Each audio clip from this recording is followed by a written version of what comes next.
Good evening friends, তোমরা সবাই কেমন আছো? আশা করছি তোমরা সবাই খুব ভালো আছো।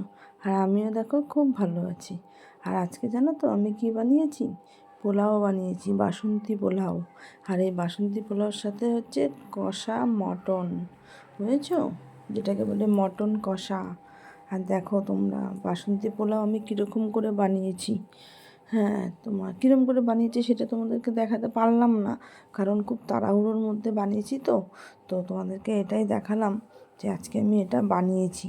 তো তোমরা দেখবে যে এই বাসন্তী পোলাও আর হচ্ছে মটন কষা নিজেরা বানিয়ে খেয়ে দেখবে কেমন হলো, ঠিক আছে?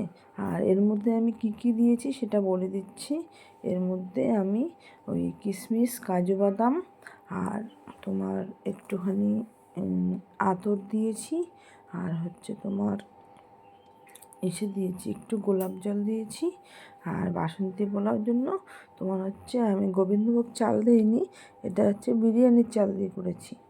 তো যাই হোক, তোমরা এটা দেখো, তোমাদের ভিডিওটা যদি ভালো লেগে থাকে তাহলে আমাকে একটা লাইক, কমেন্ট, শেয়ার করো। আমি বেশি কথা বলতে পারছি না, কারণ আমার গলার অবস্থা খুব খারাপ। তো তোমরা দেখো কীরকম সুন্দর রান্নাটা হয়েছে, দেখে খুব ভালো লাগছে।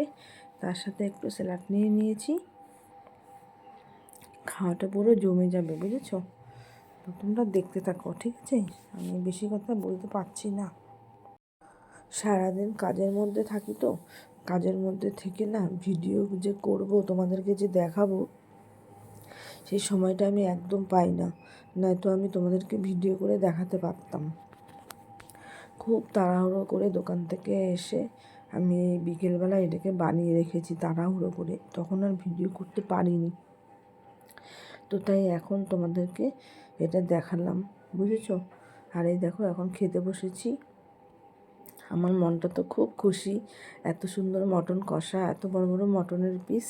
আর আমি খেতে খুব ভালোবাসি, জানো তো? খাওয়ার সাথে আমি কোনো কম্প্রোমাইজ করতে পারি না। আমার খাওয়া আর ঘোরা মানে সব সময় এই দুটো যদি থাকে, ব্যাস আমি তাহলে খুব খুশি থাকি। সারাদিন আমি যাই কাজ করি না কেন তাতে আমার কোনো কষ্ট নেই, কিন্তু খাওয়া আর ঘোরাটা আমার চাই। ঠিক আছে বন্ধুরা, আমি তাহলে রাখছি, বাই।